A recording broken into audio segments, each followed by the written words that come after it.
جی دوستوں، امید ہے آپ سب لوگ خیریت سے ہوں گے۔ آج بہت عرصے کے بعد میرے دل کیا کہ اچھا آج کچھ پڑھتے ہیں، اور آج میں جو نظم لے کر آئی ہوں اس کا عنوان ہے انسومنیا، جس کو ہم بے خوابی کہتے ہیں۔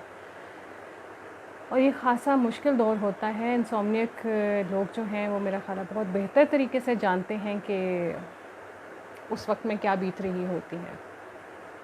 کوشش کی ہے کہ اس کیفیت کو تھوڑا سا سامنے رکھا جائے، تو آئیے اس کو پڑھتے ہیں۔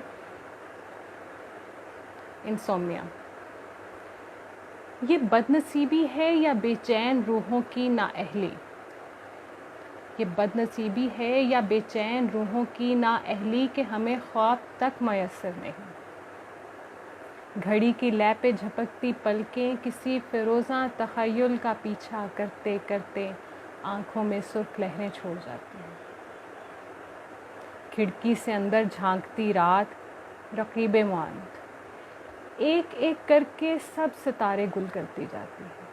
کسی کہکشاں کا کوئی نام باقی نہیں رہتا۔ فضائے درو اذیت پسندی میں اپنا گلا گھونٹنے لگتی ہے۔ فضائے درو اذیت پسندی میں اپنا گلا گھونٹنے لگتی ہے، اور یہ موت دھواں سا بن کر پھیل جاتی ہے۔ گھڑی اور دل کے بیچ مقابلہ شروع ہو جاتا ہے۔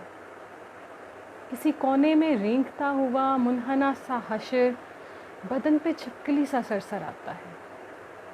بند دروازے کے پیچھے ایک طوفان کھڑا کرنے کا جی چاہتا ہے۔ کسی خواب کو سوچنے کے لیے آنکھوں کی بنتی کرنی پڑتی ہے، مگر اذن نہیں ملتا۔ القصہ اس معرکۂ شب و نوم میں شب جیت جاتی ہے، اور آنکھیں نیند کا تاوان دے کر دن کے اجالوں میں پھر سے روپوش ہو جاتی ہیں۔ یہ میری اپنی ہوئی لکھی نظم تھی، امید ہے کہ آپ کو پسند آئے گی۔ پھر ملیں گے کسی اور نظم کے ساتھ۔